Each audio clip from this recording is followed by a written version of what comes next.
क्या तुमने अल्लाह के रसूल का ये फरमान नहीं सुना कि बीवी औरत जो है वो आदम की पिसली से पैदा हुई है और पिसली टेढ़ी होती है, उसको सीधा करने की कोशिश करोगे तो वो टूट जाएगी लेकिन सीधी नहीं होगी। औरत को सीधा करने की कोशिश करोगे तो तलाक ले लेगी या हो जाएगी, लेकिन वो बिल्कुल सुधरेगी नहीं। इसलिए थोड़ा बहुत उसकी कजी और कभी को तुम्हें बर्दाश्त करना पड़ेगा। एक बार मेरी बीवी ने पूछा, मैं मायके जा रही हूँ, चली जाऊँ, पास में ही है। मैंने कहा ठीक है चली जाओ, कोई बात नहीं, बहुत दिनों से नहीं गई। हाँ तुम तो चाहते हो कि मैं चला जाए, चली जाऊं, तुम्हें तो अच्छा लगता है। मैंने कहा ला हौल वला कुव्वता इल्ला बिल्लाह। यार तुमने इजाजत मांगी, मैंने दे दी। 1-2 महीने के बाद फिर कहने लगी कि मैं के चली जाऊं, थोड़ी अम्मी की तबीयत खराब है। मैंने कहा नहीं अभी तुम्हें जाने की कोई जरूरत नहीं है, 2-4 दिन रुको, हम दोनों चलेंगे वो देखने के लिए। लो तो मैं तो आपके घर में क्या नौकर कैद होके रहूं? हैं? मैं जब भी जाना चाहूं तो आप भेजेंगे नहीं? नहीं मैं अब मैंने कहा कि ना जाओ तो कैद करके रख रहा हूं, और मैंने कह दिया चले जाओ तो क्या हो रहा है? लो तुम्हें तो कोई फिक्र ही नहीं, कितनी आसानी से कहती चले जाओ, इसका मतलब तुम्हें मेरी जरूरत ही नहीं। ये औरत इसीलिए कहा टेढ़ी पिसली से पैदा हुई है, सीधा करोगे तो टूट जाएगी लेकिन सीधी नहीं होगी। इसके नाज और नखरे को बर्दाश्त करना पड़ेगा। एक सहाबी का वाक़या बताऊं, हजरत उनकी बीवी से उनको बड़ी परेशानी थी, तो वो अपनी शिकायत लेकर अल्लाह के हजरत उमर के पास गए कि हजरत उमर को कहूँगा तो हजरत उमर डांटेंगे, मेरी बीवी को सही हो जाएगी। तो वो घर पे गए और दरवाजे को दस्तक दी। उधर से आवाज़ आई अंदर से, बाहर बैठो मैं अभी आ रहा हूँ। और देखा कि अंदर शोर हो रहा है, तो इसने कान लगाया सहाबी ने हजरत उमर फारूक के दरवाजे पर। तो क्या सुनता है कि उमर फारूक की बीवी उमर फारूक पर बरस रही है, ये वो तुम्हें होश नहीं, ये नहीं, ठिकाना नहीं, सब्जी कैसे आएगी, खाना कैसे। और हजरत उमर जी जी जी करते चले आ रहे, जी ट्रेन आ जाएगा जी जी। अब वो कहने लगा लो ये क्या मेरा इलाज करेंगे, ये तो खुद ही इस बीमारी में मुब्तला है। वो चल दिया वहां से, वो चल दिया। थोड़ी देर में हजरत उमर निकले, उसको जाता हुआ देखा, ए हजरत इधर आओ, इधर। वो कहता क्या, इधर आओ। जी अरे तुम किसी काम से आए थे और बगैर काम के चले जा रहे हो, आओ क्या बात है? कहने कोई काम नहीं है। अरे कोई काम नहीं है क्या मतलब? कहा मैंने काम से आए हो, फिर कह रहे हो कोई काम नहीं है। कहा नहीं अमीरुल मोमिनीन, जिस काम से आया था वो आपके बस का नहीं है। क्या मतलब, कहना क्या चाहते हो? कहा अमीरुल मोमिनीन, मैं अपनी बीवी से बहुत परेशान था और हूं और अभी तक हूं, तो मैं आया था कि आपको अपनी बीवी की परेशानियां बताऊं, गिनाऊं तकलीफें कितनी देती है, तो आप हमारे बीवी को डांट देंगे। यहां आया तो देख रहा हूं आप ही की बीवी आपको डांट रही है, आप अपनी बीवी को नहीं समझा पा रहे तो मेरी बीवी को क्या समझा पाएंगे? तो हजरत उमर फारूक ने कहा बैठो इधर और सुनो। कहा क्या, तुम्हारे घर खाना कौन बनाता है? कहा मेरी बीवी। कहा खाना बनाना उसका हक नहीं है शरीयत में है? बताऊं कि ना बताऊं? अगर कह दूंगा तो डर लग रहा कल से ही आप घर की औरतें कहीं ऐसा ना हो कि चढ़ बैठे। हजरत उमर फारूक ने कहा ये खाना बनाना औरत का हक नहीं है शरीयत में, नान नफका आपकी जिम्मेदारी है। जब निकाह होता है तो उसमें मेहर मुतय्यन किया जाता है, लिखा जाता है इतना इतना मेहर अलावा नान नफका, यानी पकी हुई रोटी पका हुआ खाना खिलाना ये आपकी जिम्मेदारी है। लेकिन अल्लाह ने मेरी बीवी के दिलों में इतनी मोहब्बत डाल दी है कि वो घरों में बावर्चन बन जाती है, हमारे लिए खाना बना देती है। अच्छा ये बताओ तुम्हारे बच्चों की पेशाब और पायखाने को कौन साफ करता है? कहा मेरी बीवी। कहा ये भी उसकी जिम्मेदारी नहीं है, बच्चा आपका है, बेटा बेटी जो है वो बाप का कहलाता है, बच्चा पैदा हो जाने के बाद वो बाप का है, ये बाप की जिम्मेदारी है पेशाब और पायखाना करे तो साफ करे। लेकिन वो हमारे लिए बेचारी इस लेवल पे आ जाती है, हमारे बच्चों के लिए वो आया बन जाती है और वो उसका पेशाब और पायखाना भी साफ कर देती है। एक एक चीज गिनाते गए, एक एक चीज गिनाते गए। कहा जब ये सारी चीजें हमारी औरतें हमारे लिए और हमारे बच्चों के लिए कर देती हैं, तो क्या हमारा यह हक नहीं है कि उनकी थोड़ी सी डांट सुन लें, उनकी जायज बात भी सुन लें? घर चलाना है तो उनकी थोड़ी बहुत डांट भी सुनो, चले जाओ और आइंदा ऐसा मत करना। क्या तुमने अल्लाह के रसूल का ये फरमान नहीं सुना कि बीवी औरत जो है वो आदम की पिसली से पैदा हुई है और पिसली टेढ़ी होती है, उसको सीधा करने की कोशिश करोगे तो वो टूट जाएगी लेकिन सीधी नहीं होगी। औरत को सीधा करने की कोशिश करोगे तो तलाक ले लेगी या हो जाएगी, लेकिन वो बिल्कुल सुधरेगी नहीं। इसलिए थोड़ा बहुत उसकी कजी और कभी को तुम्हें बर्दाश्त करना पड़ेगा। जी आप सही कह रहे हैं। बेचारा चला गया। मेरी माँ बहनों, हाथ जोड़ के विनती कर रहा हूँ, ऐसा ना हो कि कल तुम ये कहने लगो अब खाना तुम बनाओ, मौलाना साहब ने कह दिया, ये हमारी जिम्मेदारी नहीं है। ऐसा ना हो। बहुत कम जगहों पर हम ये बयान करते ही नहीं है, क्योंकि आजकल औरतें गलत इस्तेमाल भी ले लेती है ना। एक बार मैंने किसी जलसे में कह दिया था कि अगर किसी का शौहर अपनी बीवी को पूरा खर्चा नहीं देता बीवी बच्चों का, तो बीवी अपने शौहर की जेब से या अलमारी में से उतना पैसा ले सकती है, उसको बताए बगैर, जिसको चोरी नहीं कहा जा सकता है, बताए बगैर ले सकती है, जितने में उसका और उसका खर्चा चल जाए। ये जैसे ही मैंने जिस तकरीर में मैंने कहा, दूसरे दिन मेरी जेब से 5,000 रुपए गायब हो गए। उस दिन से बयान करना छोड़ दिया। ये तो नाजायज इस्तेमाल करती है। फिर इतनी इजाजत दे दो 100-200 रुपए की, तो इनका 100-200 रुपए में कुछ होता ही नहीं है, 5,000। फिर ये होता है कि मौलाना ने कहा तो था ले सकते, तुम देते नहीं हो इसलिए हमने ले लिया। अरे अल्लाह के बंदी, मैंने तो ये कहा है कि जितने में तेरे घर का बच्चों का गुजर बसर चल जाए उतना। हाँ तो क्या हुआ, साड़ी पुरानी हो गई नहीं लाए, फेयर एंड लवली खत्म हो गई, लेने जाना है। और परफ्यूम भी तो ऐसे ऐसे आ रहे हैं, मेकअप के सामान भी तो ऐसे ऐसे। अब एक मेकअप चला वाटर प्रूफ, हमने तो वाटर प्रूफ शामियाना सुना था, वाटर प्रूफ हमने वो सुनी है, घड़ी सुनी है, लेकिन अब वाटर प्रूफ मेकअप कर लो, क्रीम पाउडर, उसके बाद चाहे कितना नहाइए धोइए, वो मेकअप हटने वाला नहीं है। पानी वो वाटर प्रूफ मेकअप भी अब चलने लगे, और ये चलाना पड़ रहा है, क्योंकि बंदरियां भी मेकअप कर लेती थी, और जब उनका चेहरा धुलता था तो आड़ी टेढ़ी की तिरछी निकलती थी, तो उनके बच्चे भी नहीं पहचान पाते थे। इसलिए जरूरत पड़ी ऐसे मेकअप की जो टिका रहे उनके चेहरे पर, इसलिए वो मेकअप बनाना पड़ा। अब वो बेचारी 80 साल की बुढ़ियां भी लगा लेती है, तो ऐसा लगता है कि हाँ ये 25-30 साल की जा रही है, 25-30 साल की। एक सही वाकया है, मैं बतला रहा हूं, भोपाल का सही वाकया है। बेचारी एक 70, 75, 80 साल की बुढ़ी, और उसने नकाब पहन लिया, खूबसूरत बूटों वाला, फूलों से चढ़ा हुआ, और वो नकाब लगा के जा रही थी, चेहरा उसका छिपा हुआ था, खूबसूरत बुर्का। अब वो जा रही है तो 18-20 साल का लड़का उसके पीछे लग गया, ये सोचकर कि बुर्का इतना अच्छा है तो बुर्के वाली कितनी अच्छी होगी, नकाब इतना अच्छा है तो नकाब वाली कैसी होगी। अच्छा, वो धीरे धीरे चल रही थी अपनी उम्र के हिसाब से, ये समझ रहा था मुझे लाइन मार रहे हैं, लिफ्ट दे रही है, धीरे धीरे चल रही है, मतलब सेटिंग हो जाएगी, तो वो धीरे धीरे चल रही। ये बेचारा समय थोड़ी दूर जाने के बाद उसने अपना नकाब उठाया और तुतलाते हुए, बेटा तू मेरा पीछा क्यों कर रहा है, मैं तो तेरी अम्मा की उम्र की हूं। इसने कहा कमबख्त, मेरी तो 1 घंटे की मेहनत ही बेकार चली गई है। तो इसको भी गुस्सा आया, इसने गुस्से में कहा, अरे अम्मा हम अपने लिए नहीं अपने अब्बा के लिए ढूंढ रहे हैं, क्या करें, 1 घंटा इसका बेकार हो गया। ये सही वाकया मैं आपको बतला रहा हूं। और जिस लड़के ने ऐसा किया वो हमें आके बता रहा था कि भाई मौलाना तो दोस्ती हो गई है, बताना पड़ रहा, बता दिया, लेकिन जलसे में बयान मत करना। मैंने कहा जलसे में तो बयान करूंगा लेकिन तेरा नाम नहीं बताऊंगा। बड़ा अब ये हाल हो रहा है, ये हाल। तो बुरके ऐसे, कपड़े ऐसे, और जलसे भी उससे महफूज नहीं। और इबादत की रूह को पहचानने की कोशिश कीजिए। या अय्युहल्लज़ीना आमनुत्तकुल्लाह हक़्क़ तुक़ातिह, इबादत की रूह क्या, तकवा। और अल्लाह ने क्या कहा, आई ईमानो वालो तुम अल्लाह से डरो जैसा कि उससे डरने का हक है।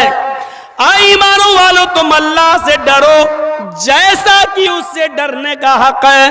ये एक और चीज है, अल्लाह से डरने का हक कैसा है, अल्लाह से डरो कैसे, अल्लाह देख रहा, ये डरने का मतलब है। अल्लाह से डरो का मतलब ये नहीं, जैसा डरने का हक है। ये हक क्या है, हक का तुकाती, अरे कुछ तो मतलब होगा। आग से आप डरते हैं कि नहीं डरते हैं, आग से डरते हैं, लेकिन आग को देखकर भागते थोड़ी हैं।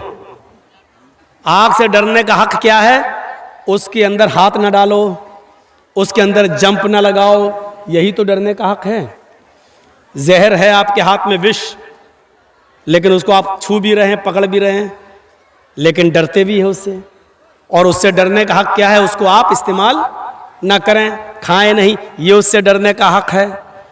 और शेर सामने आ गया तो आप भाग रहे हैं, क्यों? ये उससे डरने का हक है, क्योंकि नहीं भागेंगे तो फाड़ देगा। जल्दी से पेड़ पे चढ़ गए, उससे डरने का हक यही है।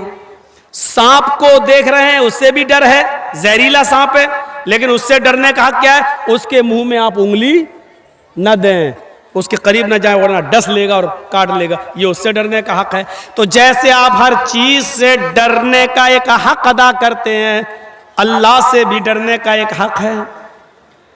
और अल्लाह से डरने का मतलब यह है कि अल्लाह ने जिन कामों के करने का हुक्म दिया उन कामों को करा जाए, और जिन कामों के करने पर उसने अज़ाब जहन्नम बताया है, जहन्नम का अज़ाब बताया है, उन कामों से बचा जाए।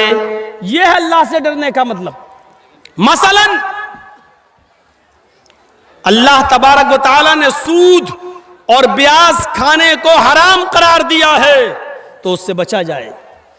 अल्लाह के नबी सल्लल्लाहु अलैहि वसल्लम ने फरमाया कि जब मुझे मेराज हुई, सफर मैं गया मेराज पर और मुझे जहन्नम दिखाई दी, तो मैंने खून के, ब्लड के एक तालाब में, एक नदी में मैंने कुछ लोगों को डुबकियां लगाते हुए देखा है।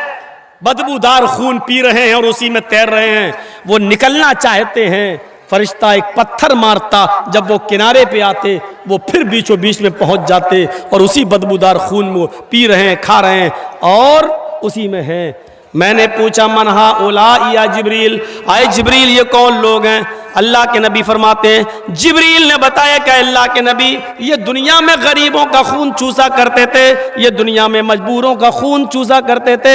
100 रुपए देते थे और 120 वसूल करते थे, 1000 देते थे 1200 वसूल करते थे, 1 लाख देते थे 1,20,000 रुपए वसूल करते थे। ये वो लोग हैं जिन्होंने गरीबों का खून चूसा है, मजबूरों का खून चूसा है। आज सूद खाने वाले हैं, आज इन लोगों को खून, बदबूदार खून के तालाब में गोता लगवाया जा रहा है, इसी खून के तालाब के अंदर इनको डाल दिया गया है। फिर अल्लाह के नबी सल्लल्लाहु अलैहि वसल्लम फरमाते हैं, सूद और ब्याज खाने वाले के 36 दर्जे हैं, 36 दर्जे हैं। एक हदीस में 70 दर्जों का जिक्र भी आता है, लेकिन 70 दर्जे वाली रिवायत 36 दर्जे वाली रिवायत से कम दर्जे की है, वो हसन है और ये सही है। 36 दर्जे हैं, 36 दर्जे यानी सूद और ब्याज खाने वाले, सूद के 36 दर्जे हैं। पूछा गया अल्लाह के रसूल हल्का दर्जा क्या है? अल्लाह के नबी ने फरमाया इन 36 दर्जों में सबसे हल्का दर्जा सूद का यह है कि कोई शख्स अपनी सगी माँ के साथ, अपनी हकीकी माँ के साथ जिना करता है, अपनी माँ के साथ जिना करता है, उसको जो गुनाह मिलेगा, उसको जो सजा मिलेगी, वो सूद और ब्याज खाने वाले की सबसे हल्की सजा होगी। इसके अलावा 35 सजाएं इससे ज्यादा, इससे बढ़कर होंगी। एक हदीस में यूं आता है कि 36 मर्तबा अपनी माँ के साथ जिना करो, 36 मर्तबा जिना करने के बाद जो सजा मिलेगी वो सूद और ब्याज के खाने वाले की सबसे हल्की सजा होगी। जिना तो वैसे ही हराम है, और फिर अपनी मां के साथ जिना, उसकी कबाहत और उसकी बुराई का अंदाजा तो आप लगा नहीं सकते। जिना तो वैसे ही गलत है, हराम है, शिर्क के बाद सबसे बड़ा गुनाह जिना। बाज़ रिवायतों में शिर्क के बाद सबसे बड़ा गुनाह कत्ल और कत्ल के बाद जिना। जिना तो वैसे ही सबसे बड़े गुनाहों में गुनाह माना जाता है, और फिर अपनी मां के साथ जिना, ये और अपने अंदर एक बुराई रखता है। और फिर वो भी एक बार नहीं, 36 मर्तबा अपनी मां के साथ कोई जिना करे, सूद और ब्याज खाने वाले का ये हल्का अजाब होगा। कितने लोगों के बैंक बैलेंस है? सभी के। कितने लोगों की LIC चल रही है? मौलाना पूछो मत। FD फिक्स डिपॉजिट, 10 साल के बाद बच्ची पैदा हुई है, हाँ ठीक है, 5 लाख रुपए इसके नाम कर दिया है, जब मेरी बेटी 20 साल की होगी 20 लाख हो जाएगा, शादी कर देंगे, शादी कर देंगे। फिक्स डिपॉजिट, सूद और ब्याज। तो अब तकवे का मतलब क्या है? अल्लाह से डरने का।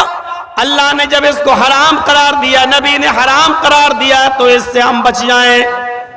जो चीजें बताई गई हैं इमाम कायनात ने, क्या कर रहे हो अब, क्यों लगा रहे हो इसको? यहाँ ये वाला माइक लगाएंगे? हाँ तो लाओ लाओ लाओ लाओ, जल्दी लाओ। तो पूरा गला ही चूस लिया, तो अब ला रहे हैं, मरने के बाद ही। की सेटिंग सही नहीं है, टाइट कर। इधर ले आओ, इतनी दूर से नहीं।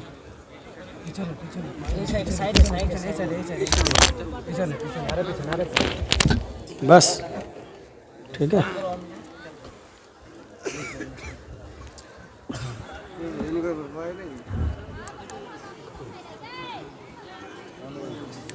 करो ना के ऊपर।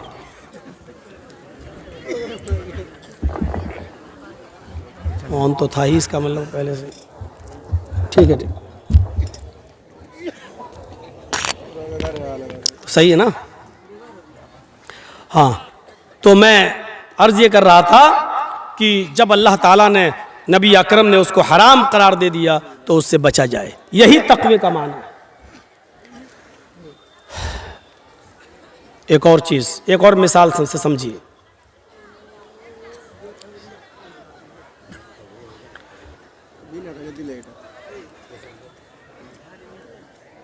हजरत उबई इब्न काब रज़ी अल्लाह ताला अन्हु से हजरत उमर फारूक ने पूछा कि आए उबई, तकवा किसे कहते हैं? सुनिए, तकवा क्या है? बार बार आया अल्लाह से डरो, अल्लाह से डरो, अल्लाह से डरो। ये डर क्या है? इस मिसाल को समझ लीजिए, पूरा तकवा समझ में आ जाएगा, पूरी तकरीर समझ में आ जाएगी। हजरत उबई ने हजरत उमर से कहा, आए उमर, तकवा नहीं जानते हो किसे कहते हैं? कहा नहीं, मुझे समझाइए तकवा किसे कहते हैं। कहा उमर, कभी जंगल में गए हो? हाँ। जंगल में कांटे ही कांटे बिछे हुए हों और आपके पैर में चप्पल ना हो और जाना भी जरूरी हो, गुजरना भी जरूरी हो, तो आप क्या करेंगे? अब जो भी उठेगा मोबाइल वाला, उसका मोबाइल हम छीन के यहां रख देंगे। आप लोग सेट ही नहीं कर पा रहे हैं।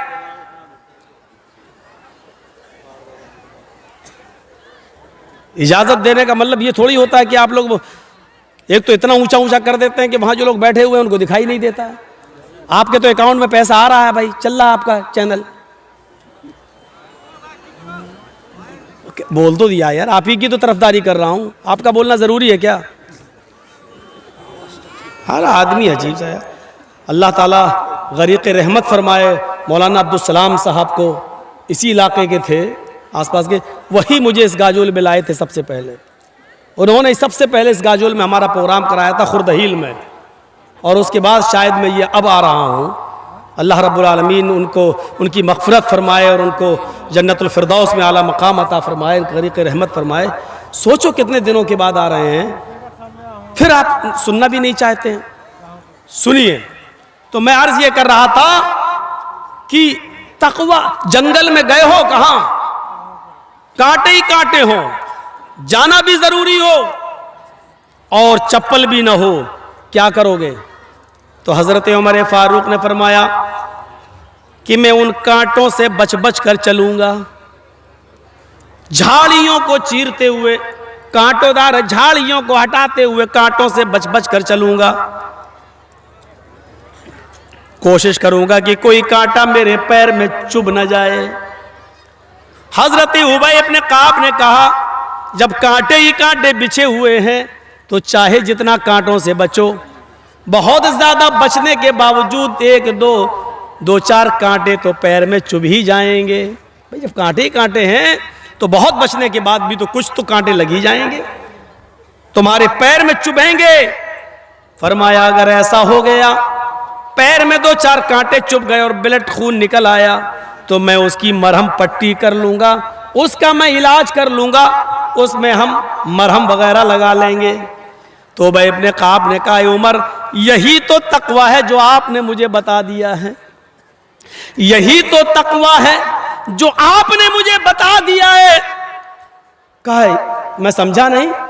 कहा जिस तरह कांटे ही कांटे जंगल में बिछे हैं और जाना जरूरी है तो कांटों से बच बच के गुजर जाते हो, इसी तरीके से इस दुनिया में कदम कदम पर गुनाहों का जाल बिछा हुआ है। हर एक कदम पर गुनाह की अड्डियां मिलेंगी, हर एक कदम पर गुनाह के अड्डे मिलेंगे।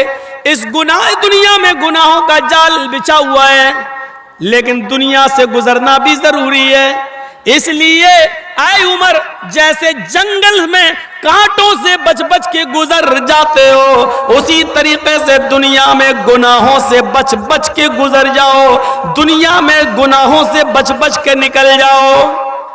जंगल में कांटों से बचने के बावजूद 2-4 कांटे लग जाएंगे तो उसकी तुम मरहम पट्टी कर लोगे।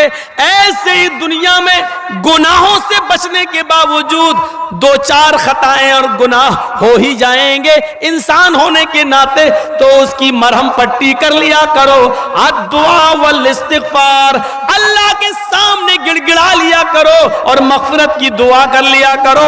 अल्लाह से अपने गुनाहों की तौबा और इस्तिगफार कर लिया करो। यही उसका इलाज है। ये तकवा की तारीफ बताई, ये तकवा की। ट्रेन में चल रहे हो, आपकी सीट लोअर है, नीचे वाली, मिडिल बर्थ पर एक और आदमी लेटा हुआ है और उसकी ऊपर सबसे अपर बर्थ पर एक और आदमी लेटा हुआ है। रात के 2 बजे आपको पेशाब लगता है, आप लोअर बर्थ से उठते हैं, इस्तिंजा करने, पेशाब करने टॉयलेट में जाते हैं। ट्रेन अपनी 80-100 की स्पीड पे चल रही है, पेशाब करके टॉयलेट से जब आप अपनी बर्थ पर आते हैं, लोअर बर्थ पर लेटना चाहते हैं, आपकी नजर मिडिल बर्थ पर लेटे हुए आदमी पर पड़ती है। मिडिल बर्थ पर आदमी लेटा है और उसकी जेब में 2-2 हजार रुपए के नोट की एक गड्डी है जो गाड़ी के हिलने से बाहर आ रही है। आपने कहा ये तो बड़ा अच्छा मौका है, ये सो रहा है, पूरे ट्रेन की लाइट ऑफ है, गाड़ी चली रही है, सब सो रहे हैं, बस हाथ बढ़ाना और निकालना है और रहना। लेकिन आपने हाथ बढ़ाने से पहले एक बार और देख लिया, सब सो रहे हैं कि नहीं, कोई देख तो नहीं रहा है। आप बिल्कुल मुतमईन हो गए, सब सो रहे हैं, किसी की नजर नहीं पड़ रही है। अब आपने हाथ बढ़ा दिया डरते हुए, जल्दी निकालो, और जैसे ही नोट की गड्डी खींची, निकाल रहे हैं ऐसे, लेकिन डर की वजह से फिर देख रहे हैं। अचानक मिडिल के ऊपर भी नजर डाल दी, ऊपर भी तो सीट है, वो तो नहीं देख रहे। जैसे ही नोट की गड्डी आधी जेब से निकली है, आधी जेबी में, पॉकेटी में, आप निकालने वाले, आपकी नजर ऊपर बर्थ पर लेटे हुए आदमी पर पड़ी। क्या देखते हैं? वो आपकी हरकत को देख रहा है। अब आप क्या करेंगे? अंदर रख देंगे। साहब ये बाहर आ रही थी, मैं तो अंदर कर रहा था। नहीं हिम्मत होगी चोरी करने की। या दूसरा रास्ता, किसी से कहना नहीं, निस्फुल ली व निस्फुल लकुम, आधा आधा, आधा तेरा आधा मेरा। लेकिन जरूरी नहीं, हो सकता है वो आदमी ईमानदार हो, ले ही ले। तीसरा रास्ता यह है कि हम तुझे 1 रुपया नहीं देंगे और अंदर भी नहीं रखेंगे, भागें और चलती हुई ट्रेन से कूदें। ये आप खतरा मोल ले नहीं सकते, अपनी जान को खतरे में डालकर भाग नहीं सकते।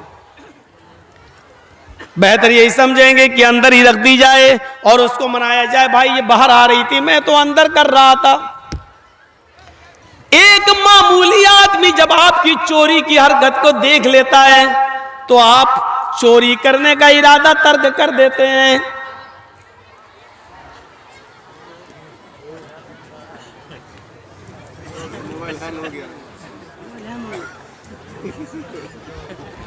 यार अब भाई, अब रजाकार देखें भाई, अब ये हमारे बस से निकल चुका है।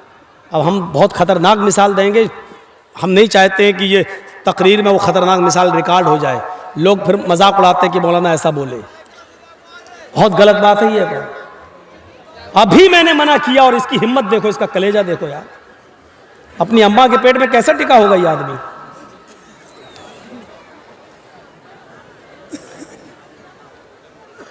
भूल जाता हूं मैं, डिस्टर्ब हो जाता हूं भाई। नहीं, हमारी आदत है। हम लोगों ने बंबई के प्रोग्राम देखे, कर्नाटक के देखे, बेंगलोर के देखे, हैदराबाद के, कितनी शांत सुकून, सरों पर बैठी हुई मक्खी तक नहीं उड़ाते वो यार। सीखो उन लोगों से यार, तहजीब देखी है उनके प्रोग्रामों में हमने। या जो उठ रहा है, जिसको पेशाब लग रहा है, अरे थैली भी लेके आया करो। यहां पर पहले बैठ जाएंगे, बीच में बाद में उठ के भागेंगे। सबको एक साथ, टाइमिंग भी इतनी फिक्स है कि सबको एक साथ पेशाब लगता है। 10-10 आदमी एक साथ उठेंगे। तो आप चोरी नहीं कर सकते। मामूली आदमी आपकी हरकत को देख रहा है तो आप चोरी नहीं कर सकते। बिल्कुल यही कैफियत तकवे की है। एक मुसलमान के दिल में यही तकवा होना चाहिए, जब वो शराब की बोतल हाथ में ले और अपने होठों तक ले जाए तो ये सोच ले कि दुनिया की नजरें देख रही हो या नहीं। मेरी बीवी नहीं देख रही, मेरे बच्चे नहीं देख रहे, मेरे माँ बाप नहीं देख रहे, लेकिन अल्लाह की जात तो है जो देख रही है। अल्लाह तो है जो देख रहा है। अल्लाह रब्बुल आलमीन की नजरों से मैं छिपा हुआ नहीं हूं। यही तवक्कुल, यही डर, यही तकवा हमारे अंदर पैदा हो जाना चाहिए। और अल्लाह का डर जैसी पैदा हुआ, हमने शराब की बोतल को फोड़ दिया, नहीं पिएंगे हाथ। यह है तकवा। ऐसे हक्का तुकातिही का मतलब यह है। या अय्युहल्लज़ीना आमनु तक़ुल्लाह वक़ूलू क़ौलन सदीदा। ईमान वालों, तुम अल्लाह से डरो और जब भी बात करो तो दुरुस्त बात करो। अल्लाह ने यह कहा है कि जब भी बात करो तो दुरुस्त बात करो। क़ौलन सदीदा, सही साफ सुथरी बात करो। अल्लाह ने यह नहीं कहा सच बोलो। सच बोलने में और दुरुस्त बात कहने में फर्क है, फर्क है। अल्लाह ने यहां यह कहा है दुरुस्त बात बोलो। कौलन सदीदा, सदीदा तस्दीदुस सहम से मुश्तक है, यानी तीर को जब कमान में लगाया जाता है और कमान से जब तीर को छोड़ा जाता है तो वो तीर बिल्कुल निशाने पर जाता है, बिल्कुल निशाने पर सीधा। जैसे आपको इस रॉड पर, इस ट्यूबलाइट पर निशाना लगाना है तो कमान से जो तीर छोड़ेंगे वो सीधे उस ट्यूबलाइट पर लगेगा, इधर उधर नहीं होता है वो तीर। जैसे आपने छोड़ा वैसे ही वो गया सीधे। तो जैसे तीर निशाने पर लगता है वैसी आपकी बात बिल्कुल साफ सुथरी और बेलाग होनी चाहिए। कहने वाला जो कह रहा है, पूछ रहा है, उसी के मुताबिक होनी चाहिए। मसलन मौलाना जर्जीस साहब को पुलिस ढूंढ रही है और पहचानती नहीं है और मेरे पास आके कहती है मौलाना जर्जीस को देखा, और मुझे से पूछ रही है। मैं 2 कदम हट गया, यहां था, यहां आ गया। जी क्या कह रहे हो? अरे मौलाना जर्जीस को देखा? हाँ हाँ अभी तो यहां थे। सही बोला कि गलत बोला है? आप लोगों से मैं पूछूंगा, ये सही बोला कि गलत बोला? सही बोला, लेकिन शरीयत कहती है ये गलत बोले। ये सही तो है, सच तो है, लेकिन दुरुस्त नहीं है। उसने आपसे कहा कि मौलाना जर्जीस को देखा। मौलाना जर्जीस तो आप ही हैं और आप ये जानते हैं कि ये मुझी को पूछ रहा है, तो फिर आपको ये कहने की जरूरत नहीं है कि अभी तो यहां थे। अब ये झूठ में लिखा जाएगा। मसलन मेरा बिजनेस मालदा से चलता है और कोई आदमी मुझसे पूछे यार मौलाना साहब माल लेके कहाँ जाते हो, कहाँ बेचते हो, मैंने बताना नहीं चाहता। भाई मैं बताऊंगा तो तुम बिजनेस तुम भी शुरू कर दोगे, कंपटीशन हो जाएगा। हम नहीं चाहते कि मेरे बिजनेस में कोई और भी इंटरफियर कर सके। आपने मुझसे पूछा मौलाना साहब कल कहां थे, आप जानना चाह रहे हैं मेरे जगह के बारे में, आप जानना चाह रहे हैं मेरे बिजनेस के बारे में। अरे मौलाना साहब कल माल लेकर कहां गए थे, कल कहां थे? और मैंने कह दिया जमीन के ऊपर आसमान के नीचे। मैंने क्या कहा? जमीन के ऊपर आसमान के नीचे। मैं जहां भी था तो जमीन के ऊपर ही रहा था और जहां भी था तो आसमान के नीचे ही था। आपकी नजर में यह बात सही हो सकती है, लेकिन शरीयत की नजर में यह बात सही नहीं है, क्योंकि वो भी जानता है कि जमीन के ऊपर और आसमान के नीचे। वो जानना चाहता है कि आप किस शहर में थे, किस बस्ती में थे, कहां थे, और आप बताना नहीं चाहते। आप साफ कहिए मैं आपको बता नहीं सकता, मैं कहां था ये मैं आपको नहीं बता सकता। कोई गुनाह नहीं है, आप सही बोल दीजिए मैं कहां था, मैं आपको नहीं बताना चाहता। आप मुझसे बार बार मत पूछे, मैं आपको नहीं बताऊंगा, बस बात खत्म कर दीजिए। लेकिन आप चाहते हैं कि वो बुरा भी ना माने और मैं झूठा भी नहीं हूं, और आप ऐसा बीच का रास्ता निकालें, ऐसा बीच का रास्ता। और ऐसे लोगों ने बहुत से रास्ते निकाले थे। आपको मालूम है चारों बुजुर्गों में से एक बुजुर्ग, चारों इमामों में से एक इमाम ऐसे भी गुजरे हैं कि हम नाम नहीं लेंगे, आप लोग अंदाजा लगा लीजिएगा कि उनके जमाने में एक आदमी उसकी बीवी बहुत ज्यादा हांडी चाटती थी, हांडी चाटती थी। गोश्त तो पकने के बाद ऐसे लेके हांडी चाटती थी ऐसे। उसको बड़ा शौक था हांडी चाटने का, और शौहर को यह बहुत बुरा लगता था। शौहर ने उसको बहुत समझाया लेकिन वो नहीं मानी। एक दिन गुस्से में कह दिया कि अगर तूने अब हांडी चाटी तो तुझ पे 3 तलाक। वो आदत कहां बदलती किसी की। 2-4 दिन तक तो बेचारी नहीं चाटी, 5-6वें दिन उसने फिर चाट ली, भूल गई। अब उस इलाके के सारे मौलवियों ने फतवा दे दिया कि तलाक हो गई। का क्यों? का उसने हांडी चाट ली। का सबसे बड़े बुजुर्ग से पूछ लिया जाए, वहां से डिग्री ले ली जाए, सर्टिफिकेट ले लिया जाए। उनके पास पहुंचे साहब, सब लोग, ये भी पहुंचा। तो मैं चाहता नहीं हूं कि मेरी बीवी मुझसे जाए। मैं उन्होंने कहा ये बताओ, सारे मौलाना कह रहे हैं तलाक हो गई। कहा अच्छा ये बताओ बेटी तुमने हांडी कैसे चाटी? रास्ता निकल रहा। कहा नहीं जैसे चाटते वैसे ही चाटी, ऐसे लेके हैं। फरमाया कि तलाक हुई नहीं। कहा क्यों? सारे मौलाना चढ़ बैठे, तलाक नहीं हुई। उसने कहा हांडी चाटी तो तुझ पे 3 तलाक। बुजुर्ग मोहतरम कहते हैं उसने हांडी चाटी कहां है, उसने तो उंगली चाटी है। शौहर ने तो ये कहा था कि अगर तूने हांडी चाटी तो तलाक। उसने हांडी ऐसे उठा के चाटी होती तो तलाक होती। उसने हांडी नहीं चाटी, उसने हांडी से शोरबा निकाल के उंगली चाटी है, इसलिए तलाक नहीं हुई। वाह वाह क्या ही दिमाग है, वाह क्या समझदारी है ये। इसीलिए बुजुर्ग वो ले गया अपनी बीवी को उठा के। तो ये देखिए, जबकि उसके दिल की नीयत यही थी। वो पहले भी ऐसी ही चाटती थी, पहले भी उंगली चाटती थी, पहले भी वो हांडी नहीं चाटती थी, और उसको यही चीज बुरी लगती थी। और उसके कहने का मकसद ही ये था अगर आइंदा तूने ऐसा किया तो तुझ पर 3 तलाक। लेकिन रास्ता निकाल दिया गया, रास्ता निकाल दिया गया। ये सच तो हो सकता है लेकिन दुरुस्त नहीं।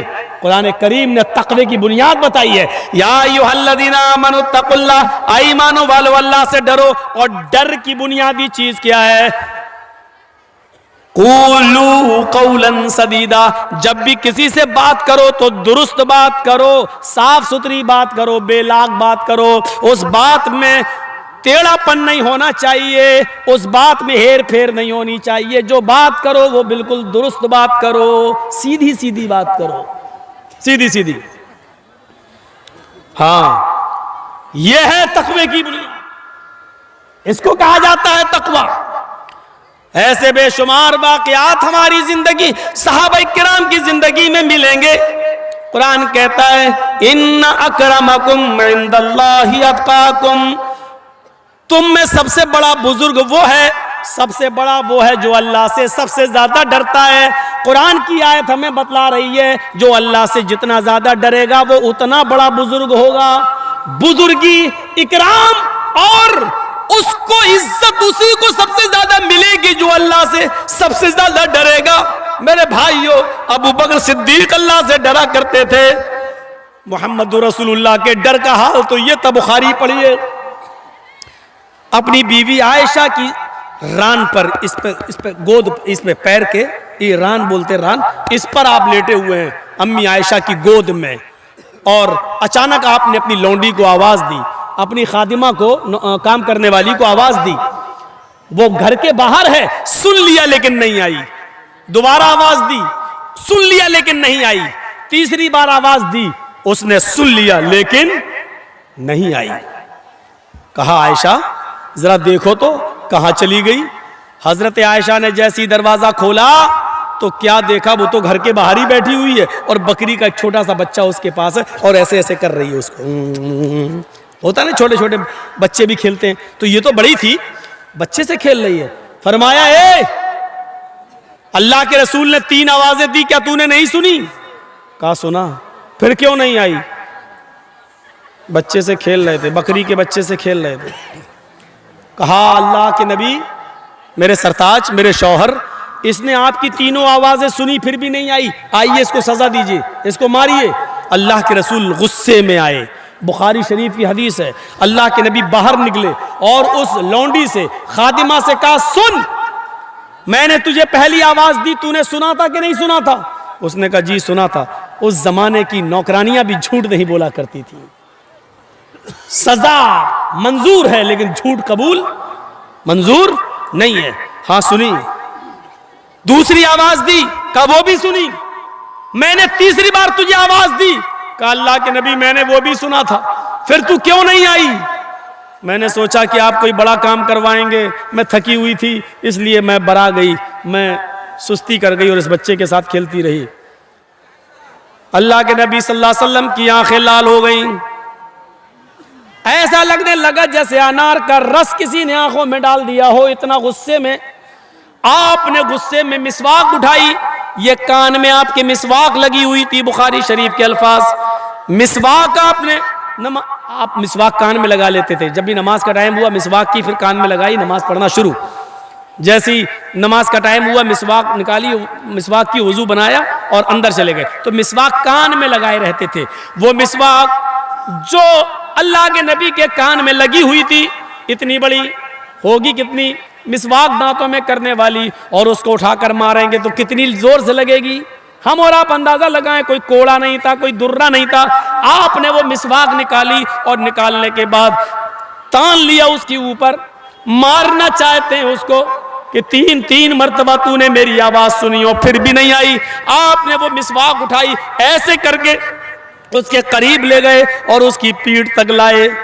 1-2 इंच जब पीठ रह गई, 1-2 इंच का फासला रह गया, तो आपने मिसवाक रोक ली और मिसवाक कान में लगाई और रोते हुए आंखों में आंसू आ गए।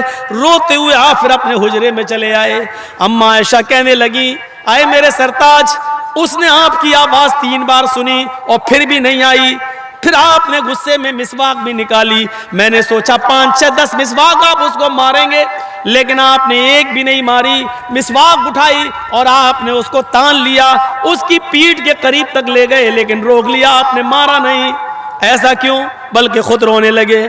फरमाया आयशा, आयशा, मैंने गुस्से में मिसवाक उठा ली, मैंने उठाकर उसको मारना चाहा।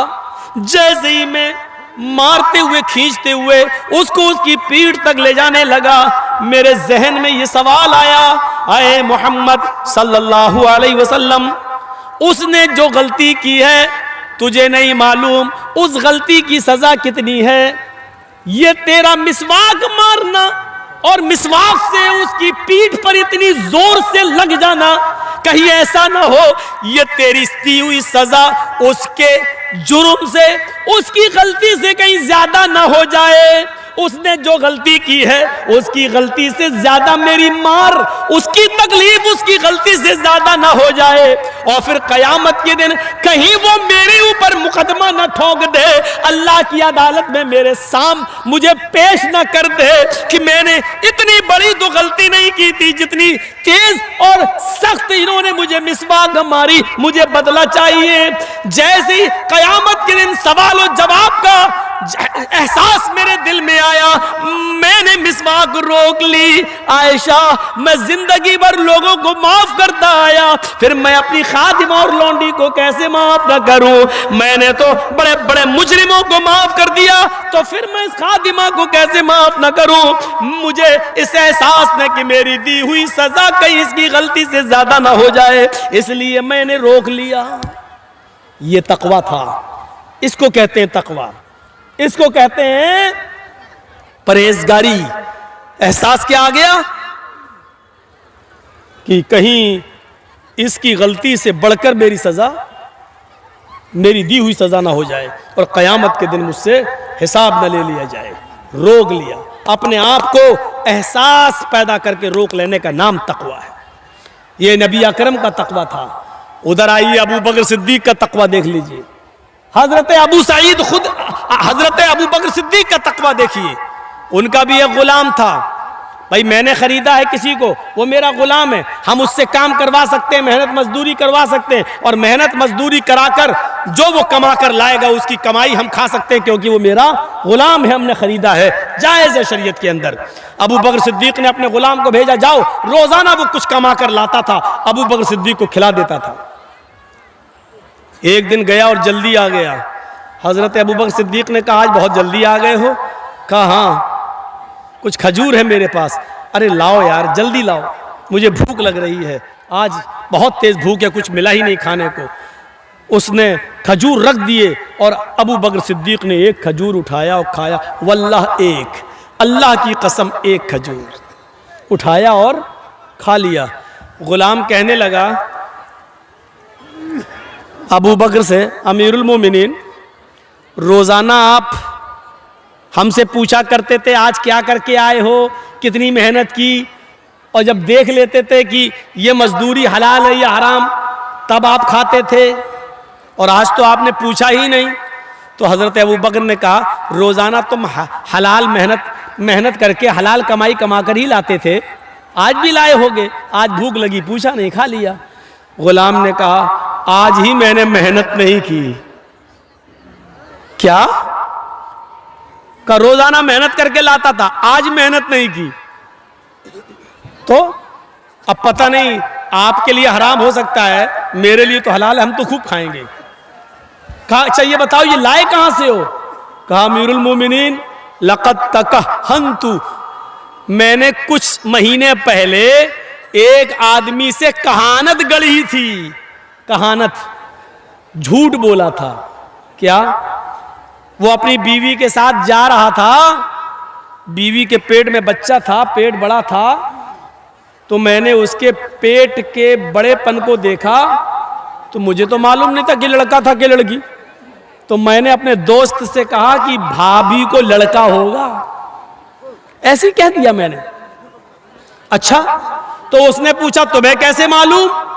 तो मैंने उससे कहा, अरे मैं तो बहुत पहुंचा हुआ आदमी हूं, पेट देख के और औरत की चाल चलने से, उसके कदम से मैं पहचान लेता हूं कि पेट में लड़का है कि लड़की। जा, लड़का होगा। आज 5-6 महीने के बाद उसको लड़का ही हुआ है। मैंने तो धूल में लाठी मारी थी और लग गई निशाने पर। मैंने तो ऐसे ही झूठ बोल दिया था और वो सच्ची हो गई। तो वो खुशी में लेके आया, मुझे बहुत बड़ा पीर समझने लगा, बाबा समझने लगा। लो, तुमने सही बताया था वो खजूर, आज मुझे काम ही नहीं करना पड़ा, मैं मेहनत किए बगैर इधर आ गया, खाइए। हजरत अबू बकर सिद्दीक कहते हैं, ये बात तुमने मुझे पहले क्यों नहीं बताई? माँ के पेट में बेटा या बेटी, इसको अल्लाह के अलावा कोई नहीं जानता, और तूने तो झूठ गढ़ा था उसके साथ। हाँ, मैंने झूठ गढ़ा। पानी लाओ, पानी पिया। अब सुनो बुखारी के अल्फाज, हजरत अबू बकर सिद्दीक पानी पी गए, 1 गिलास 2 गिलास पानी पिया, फिर ये 3 उंगलियां हलक में डाली, आ करके कै किया, थोड़ा सा खजूर बाहर निकला, फिर पानी पिया, फिर उंगली डाली, फिर कै किया, फिर थोड़ा सा खजूर बाहर निकला, फिर पानी पिया, फिर उंगली डाली, फिर कै किया। उस वक्त तक पानी पीते रहे और उल्टी करते रहे, वॉमिटिंग करते रहे और खजूर निकालते रहे, जब तक यकीन नहीं हो गया कि जितना खजूर मैंने खाया था सारा मेरे पेट से निकल गया। जब यकीन हो गया कि हाँ निकल गया होगा, तब खामोश हुए और क्या कहते हैं, जो हराम का एक लुकमा खाता है, जो हराम का एक लुकमा खाता है, अल्लाह ताला उसके दिल पर सियाह नुक्ता बिठा देता है, अल्लाह ताला उसके दिल पर एक काला नुक्ता बिठा देता है। अगर वो तौबा कर लेता है तो अल्लाह उस नुक्ते को मिटा देता है, और अगर वो तौबा नहीं करता है तो वो नुक्ता बढ़ते बढ़ते बढ़ते बढ़ते पूरे दिल को काला कर देता है। और जब इंसान का पूरा दिल काला हो जाए, जब इंसान का पूरा दिल काला हो जाए, तो फिर वो सोचता नहीं है कि ये माल मेरे पास जो आ रहा है वो हलाल का या हराम का, आने दो आने दो, जहां से आ रहा है आने दो। फिर उसको हलाल और हराम की तमीज उड़ जाती है। ये तकवा था, एक खजूर खा लिया, उसको भी निकाल दिया। हम अपने गरीबानों में झांकें, कितनी लाटरियां खरीदे हैं, कितना हराम माल खा रहे हैं। याद रखना, तकवा सिर्फ यही नहीं होता कि जो मुसलमान अपने दिल के अंदर पैदा कर ले लुक जाए, ये तकवे की और ईमानदारी की सिफत किसी के अंदर भी पैदा हो सकती है। जापान की राजधानी क्या है? टोक्यो। जापान की राजधानी टोक्यो, और टोक्यो के अंदर एक टैक्सी ड्राइवर गैर मुस्लिम, एक टैक्सी ड्राइवर गैर मुस्लिम, आपके इसी हिंदुस्तान का हिंदू टैक्सी ड्राइवर, हिंदू कौन? इसी भारत का। मेरे प्यारे साथियों, जरा तसव्वुर कीजिए, उस जापान पर सऊदी अरब का एक आदमी जाता है, उसने एयरपोर्ट से उसको रिसीव किया और टैक्सी ड्राइवर से उस सऊदिया के आदमी ने पूछा, मुझे फला फला होटल में जाना है। उसने कहा आइए बैठ जाइए। हिंदू ड्राइवर ने उसको अपनी गाड़ी में बिठाया और मीटर ऑन कर दिया। सऊदिया का वो शेख उसकी गाड़ी में बैठ गया और वो गाड़ी टैक्सी चलने लगी। उसने मीटर डाउन कर दिया, थोड़ी देर के बाद उसने मीटर उठा दिया, थोड़ी देर के बाद उसने मीटर ऑफ कर दिया, और फिर काफी दूर 5-6 किलोमीटर के बाद फिर वो किसी चौराहे पर आया, और आने के बाद उसने फिर मीटर को डाउन कर दिया और फिर वहां से लेके चला, और चलने के बाद उसको उसके होटल पे पहुंचा दिया।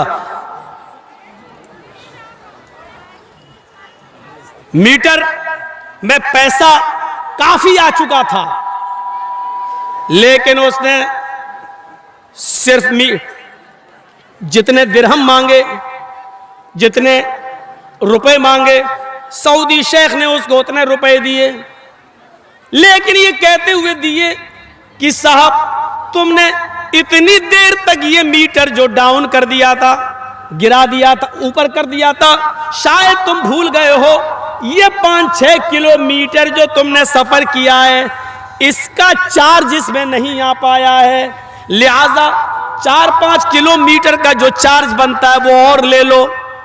उस आदमी ने, टैक्सी ड्राइवर ने जो जवाब दिया वो है, मुसलमानों हिंदू ही सही, लेकिन उसका ये तमाचा हमारे मुंह पर आज भी पड़ रहा है और पड़ता रहेगा। उसने वो जवाब दिया, नहीं साहब, मैंने मीटर जानबूझकर ऊपर कर लिया था, इसलिए कि आपने मुझे जिस होटल में जाने के लिए कहा था, मैं धोखे से रास्ता क्रॉस करके जिस चौराहे से मुझे मुड़ना था मैं मुड़ नहीं पाया, मैं आगे निकल गया। अब मुझे लौट कर मैं उस चौराहे पे आ नहीं सकता था, उसकी पेनाल्टी बहुत ज्यादा थी, फिर मुझे एक लंबा चक्कर 5-6 किलोमीटर का लगाना था, उसके बगैर मैं उस चौराहे पर नहीं आ सकता था, लिहाजा मैंने उतनी दूर के लिए मीटर मैंने ऊपर कर दिया ताकि इसका बिल ना आए। जब गलती मेरी थी तो उसका चार्ज मैं आपसे क्यों लूं? जब गलती मेरी थी तो उसका चार्ज मैं आपसे कैसे लूं? ये मेरे धर्म ने नहीं सिखलाया, ये मेरी मानवता ने मुझे नहीं सिखलाया। लिहाजा जो चार्ज बनता है वो मैंने आपसे ले लिया। इस सफर में मैं नुकसान में गया हूं, मेरा फायदा नहीं हुआ, लेकिन मैं अपनी गलती का चार्ज आपसे नहीं ले सकता हूं। बहुत देने की कोशिश की। उसने कहा मैं इंडिया से यहां हलाल कमाई कमाने के लिए आया हूं, मैं जितना कमाऊंगा उतना ही मैं यहां से लेके नहीं जाऊंगा, लिहाजा मैं इतना ही लूंगा। उस हिंदू की इस ईमानदारी को मैं सलाम कहता हूं। मेरे भाइयों, उसने उसी तालीम पर अमल किया जो तालीम जनाब मोहम्मद रसूलुल्लाह सल्लल्लाहु अलैहि वसल्लम ने बताई। याए मालदा के और इस इलाके के टैक्सी ड्राइवरों, रिक्शा चलाने वालों, जरा गौर करो कि ईमानदारी सिर्फ तुम्हारे पास ही नहीं है, तकवा गैरों के पास भी है और हमसे ज्यादा भी उनके अंदर है। फर्क इतना है कि उनको तकवे पर सवाब नहीं मिलता है, लेकिन इंसानियत वो कायम रखते हैं। हम जिस मसलक और जिस मजहब से जुड़े हैं वो हमें तकवे पर इनाम भी देता है, सवाब भी देता है और उस पर हमें खुशी भी होती है। इसलिए हमें और आपको ईमानदारी के साथ तकवा अपनाना चाहिए, अपनी जिंदगियों के अंदर तकवा पैदा करना चाहिए। गुरु नानक को पता चला कि एक आदमी है, मुसलमान है और वो बहुत कंजूस है, वो किसी को 1 रुपया भी नहीं देता है। गरीब को चमड़ी चली जाए लेकिन दमड़ी न जाए, वो बड़ा मक्खी चूस इंसान है। तो गुरु नानक उस अमीर आदमी के पास, उस मुसलमान के पास जाते हैं और अपनी जेब से एक सुई निकालते हैं, सुई कपड़ा सिलने वाली छोटी सी सुई निकाल कर कहते हैं मेरी एक गुजारिश है, ये सुई आप अपने पास रख लो। उसने कहा ये सुई मेरे पास रखने आए आप इतनी दूर से? कहा हाँ, इसको संभाल के रख लो। कहा ठीक है रख लूंगा, लेकिन ये सुई इतनी दूर से सुई देने आए, ये तो कोई भी रख लेता। कहा नहीं, वो इसको हिफाजत से नहीं रख पाता, तुम रख लोगे।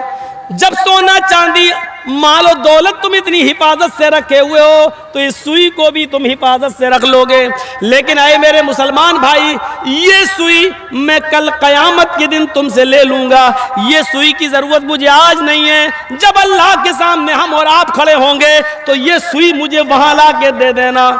मुसलमान कहता है आपका दिमाग खराब हो गया है, इतने बड़े नानक जी, इतने बड़े बुजुर्ग हैं आप, इतने बड़े गुरु हैं आप, और ये छोटी सी सुई लेके आए और कयामत के दिन आप हमसे लेंगे? अरे कयामत के दिन क्या ये मैं लेके जाऊंगा क्या? ओ ये सुई नहीं ले जा सकते? कहा नहीं।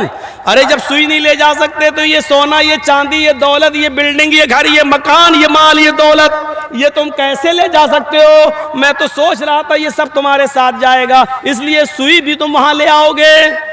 उसने कहा नानक जी शर्मिंदा मत कीजिए, अभी अभी मैं ये सब सदका और खैरात करने वाला हूँ, अब मैं गरीबों में देना शुरू कर दूंगा। आपने मेरी आंखें खोल दी। जरूरी नहीं कि मौलाना जर्जीस की 2 घंटा तकरीर के बाद भी लोगों में इस्लाह पैदा हो, वो गैर मुस्लिम की बात भी किसी को असर कर सकती है। गुरु नानक की बात उस मुसलमान को असर कर गई और उसने सदका और खैरात कर दिया। तकवे की बुनियादें यहां से भी जागती हैं, ये तकवा होता है।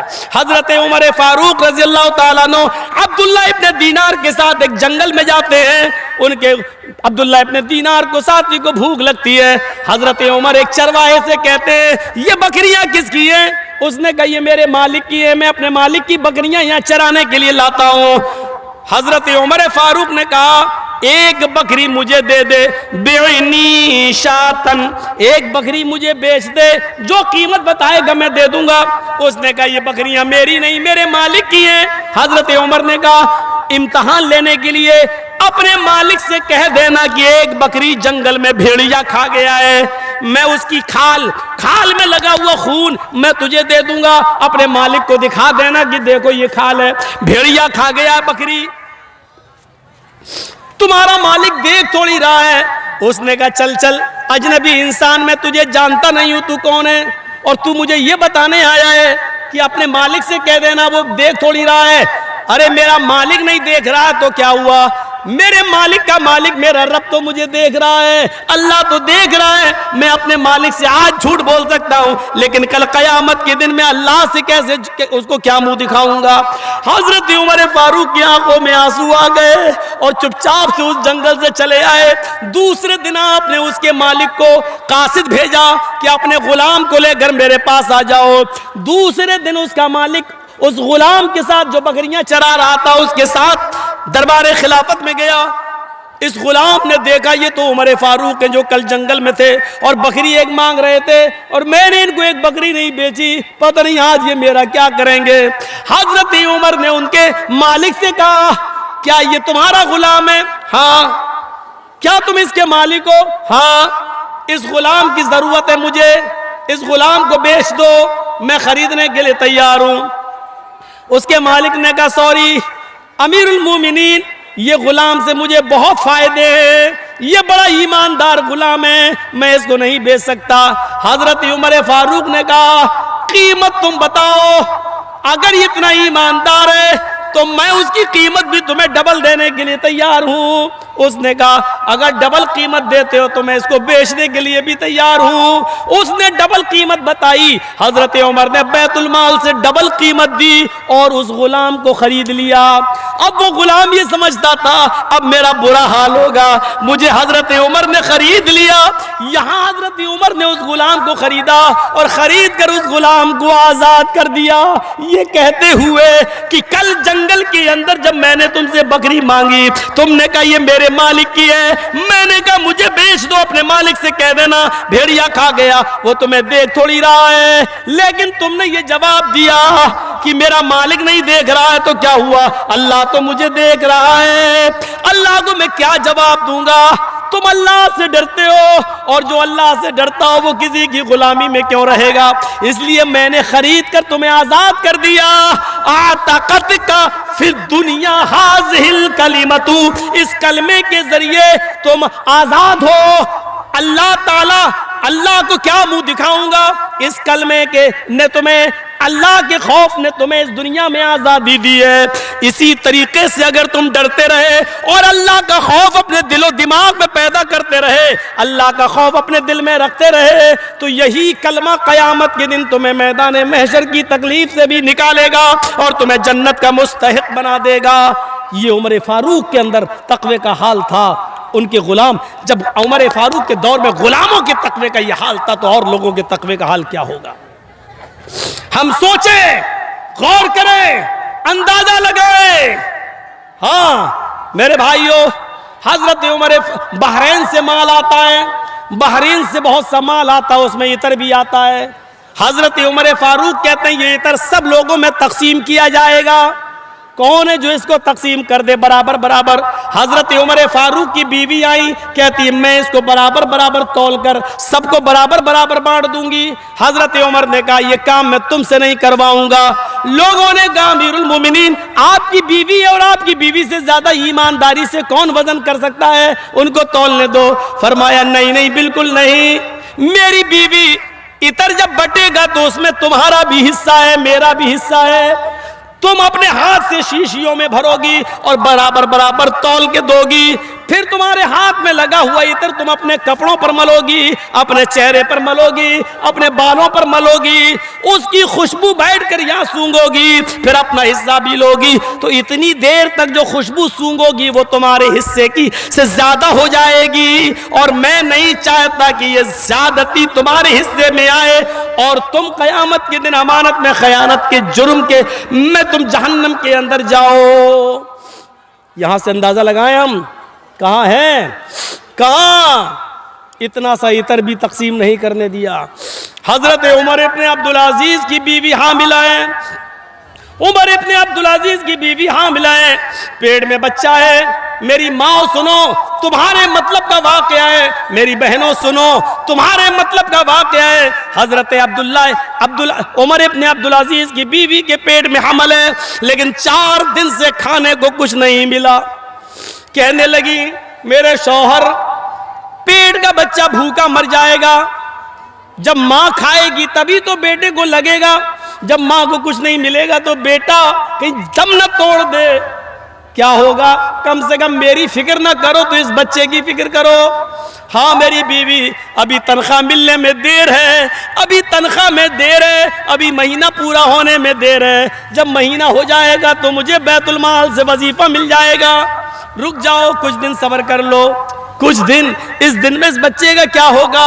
4 दिन भूख और प्यास से बर्दाश्त करने के बाद अपनी लौंडी, अपनी खादिमा को रात में भेजती हैं, बैतुल माल चली जाओ, एक प्याला दूध ले आओ, उससे ये कह देना जब महीना पूरा हो जाएगा, जब महीना पूरा हो जाएगा और मुझे बैतुल माल से जो वजीफा मिलेगा तो एक प्याला दूध आपको वापस कर दिया जाएगा, अभी उधार दे दो कुछ दिनों के लिए। उमर इब्न अब्दुल अजीज की बीवी के पेट में बच्चा है, डर है कि कहीं वो बच्चा मर न जाए पेट के अंदर, इसलिए एक प्याला दूध उधार दे दो ताकि वो पी ले और उस बच्चे की जान बच जाए। खादिमा लौंडी बैतुल माल जाती है, बैतुल माल के कैशियर ने एक प्याला दूध उधार दे दिया। चलो जब महीना पूरा होगा, बैतुल माल से जब वजीफा मिलेगा तो ये दूध वापस आ जाएगा। वो चलता ही है, हमने आपको उधार दे दिया, आपने मुझे। लेकिन ये दूध का प्याला लेकर जब अंदर आती है, आगे सुनो, तकवा देखो, जब दूध का प्याला लेकर ये अंदर जाती है तो उमर इब्न अब्दुल अजीज कुएं के पास बैठकर वुजू बना रहे थे, तहज्जुद की नमाज पढ़ने के लिए उठे थे। उन्होंने दरवाजे से आते हुए किसी को देखा तो कहने लगे कौन? लौंडी समझ गई, अब तो पकड़ी गई मैं। कहने लगी मैं आपकी खादिमा, तुम वहां कहां से आ रही हो रात में? कुछ नहीं, कहीं नहीं गई थी। ये तुम्हारे हाथ में क्या है जिसको तुमने ओढ़नी से छिपा रखा है? उमर इब्न अब्दुल अजीज आगे बढ़ते हैं, कहने लगी कुछ नहीं है, पानी है, आपकी बीवी पानी पीने के लिए मंगा रही है, पानी पीने के लिए मंगा रही है तो कुआं तो यहां था, तुम दरवाजे के ओर से आ रही हो, दिखाओ जरा ओढ़नी हटाओ। ओढ़नी हटाती है तो देखते क्या है, इसमें एक प्याला दूध है। उमर इब्न अब्दुल अजीज कहते हैं एक प्याला दूध ये कहां से लाई हो? सच सच बता दिया, बैतुल माल से लाई हूं। किसके लिए लाई हो? आपकी बीवी के लिए लाई हूं। क्यों? कहा अमीरुल मोमिनीन, मेरे आका, आपकी बीवी ने कई दिनों से कुछ नहीं खाया और इस हाल में पेट में जिसके बच्चा हो और कुछ ना खाए तो बच्चे के मर जाने का डर होता है। अमीरुल मोमिनीन, अपनी बीवी पर जुल्म न करो, अल्लाह के वास्ते एक प्याला दूध उसको पी लेने दो, शायद उसको ताकत आ जाए और बच्चा जिंदा रहे। हजरत उमर इब्न अब्दुल अजीज ने वो दूध का प्याला छीन लिया, फरमाया आए मेरी बीवी, ये एक प्याला दूध का ये बैतुल माल से आया है और बैतुल माल तमाम मुसलमानों की जिम्मेदारी पे चलता है, सबका हक है। इस एक प्याला दूध लेने के लिए मुझे तमाम मुसलमानों को बिठाकर मीटिंग करना पड़ती है, फिर फैसला होता है कि दिया जाए कि न दिया जाए। सब राजी होते हैं तो एक प्याला दूध उधार मिलता है, वरना नहीं। ये मेरी इजाजत के बगैर कैसे आ गया है? क्या तुम इस बच्चे को चोरी का दूध पिलाओगी? क्या ये बच्चा चोरी के दूध से जिंदगी पाएगा? मुसलमानों की अमानत में खयानत वाला माल इस बच्चे की ताकत बनेगा? ये दूध तुम्हें नहीं मिलेगा। कहा अमीरुल मोमिनीन, अल्लाह के वास्ते एक प्याला दूध मैंने उधार मांगा है, बाद में जमा कर दूंगी, अगर नहीं मिला तो ये बच्चा मर जाएगा। जवाब सुनिए, आए मेरी बीवी, इस बच्चे से कह दो जो तेरे पेट में पल रहा है, इस बच्चे से कह दो बेटा, अगर मुसलमानों की अमानत में खयानत के माल से तेरी जिंदगी बचती है तो नहीं चाहिए मुझे ये बच्चा, मरता है तो मर जाने दो, गिरता है तो गिर जाने दो, मुझे अपने बच्चे की जो पेट में तेरे मरना गवारा है उसकी मौत गवारा है, लेकिन मुसलमानों की अमानत में खयानत गवारा नहीं है, इस बच्चे को चोरी का दूध पिलाना गवारा नहीं है, नहीं चाहिए मुझे ये बच्चा। मेरे भाइयों, ये तकवा था कौन सा तकवा था, कौन सी बुजुर्गी थी। आज ये सारी चीजें हमारे अंदर से कहां चली गई, आज हमारे अंदर से ये तकवे की बुनियादें कैसे निकल गई। यही उमर इब्ने अब्दुल अजीज है। सारे बच्चों ने ईद के नए कपड़े बना लिए, उमर इब्ने अब्दुल अजीज के बेटे के पास नया कपड़ा नहीं है। कल सुबह ईद है, बीवी कहती है हम पुराने कपड़े पहन लेंगे, आप पुराने पहन लेना, लेकिन बेटे के लिए तो नए कपड़े का इंतजाम करो। सबके बच्चे नए कपड़े पहनेंगे और आपका बच्चा पुराने कपड़े। 1 महीने की तनख्वाह एडवांस ले लो। जैसी वो लेटर लिखते हैं अपने खादिम को, कैशियर को, 1 महीने की तनख्वाह एडवांस दे दो, अगले महीने काट लेना, या मैं अगले महीने की तनख्वाह नहीं लूंगा, हमें 1 महीने की तनख्वाह एडवांस दे दो, अगले महीने मत देना। उस कैशियर ने बैतुल माल के उस लेटर के ऊपर दूसरा जवाब लिख दिया और भेज दिया, उसको खा लिया। उमर इब्ने अब्दुल अजीज के खादिम ने कहा, उन्होंने एडवांस तनख्वाह नहीं दी बल्कि इसमें कुछ लिख दिया। उमर इब्ने अब्दुल अजीज ने उस पर लेटर पढ़ा, उस पे लिखा हुआ था, मेरे मालिक, मेरे आका अमीरुल मोमिनीन, आपने 1 महीने की तनख्वाह एडवांस मांगी है, मुझे देने में कोई एतराज नहीं है, मैं अभी देने के लिए तैयार हूं, लेकिन ये गारंटी कौन देगा कि 1 महीने तक आप जिंदा भी रहेंगे। आपको 1 महीने की तनख्वाह दे दी, कल या परसों अगर आपका इंतकाल हो गया तो पेशगी जो इनकम गई है, पेशगी जो तनख्वाह गई है, वो बैतुल माल में वापस कौन करेगा, उसकी जिम्मेदारी कौन लेगा। आप अपना जमानती और जिम्मेदार पेश करो, मैं तनख्वाह देने के लिए तैयार। कहा मेरी बीवी जिसका कैशियर इतना ईमानदार हो, मैं उससे 1 महीने की तनख्वाह एडवांस कैसे ले सकता हूँ। इसने कहा कि गारंटी दो कि अगले महीने तक जिंदा रहोगे, लेकिन अगले महीने तक जिंदगी की गारंटी भी मैं नहीं दे सकता, इसलिए मेरे बच्चे को कल पुराने कपड़े पहनना पड़ेंगे। ईद के दिन हमें भी पुराने, तुम्हें भी पुराने और इस बच्चे को भी पुराने कपड़े पहनना पड़ेंगे। हम 1 महीने की तनख्वाह एडवांस नहीं लेंगे। तकवे की ये बुनियादें थी जिससे हमारा इस्लाम मजबूत था, ईमान मजबूत था, ये तकवा था। लेकिन आज ये तकवा हमारी जिंदगियों से दूर होता चला जा रहा है, इसलिए इबादत की रूह निकल गई, इसलिए इबादत में हमें मजा भी नहीं आ रहा है। हमारे 2 घंटे पूरे हो गए हैं मेरे प्यारे साथियों, खींच तान कर मैंने 2 घंटे आज अपने पूरे किए, आप लोगों के उछल कूद के बावजूद। लेकिन आइंदा जब जलसा लीजिए, खास तौर पर मेरा, तो थोड़ा सा शांति बनाने की कोशिश कीजिए और सही से इंतज़ाम होना चाहिए। अब तो शायद आधे से ज़्यादा लोग जा भी चुके हैं, मैं 5 मिनट आपके सामने बैठा हूँ। मेरी गुजारिश है आपसे, इस मदरसे के लिए जो भी आप ताउन देना चाहें, मेरे हाथ में देने से अगर खुशी हो रही है तो मेरे हाथ में लाकर भी दे सकते हैं।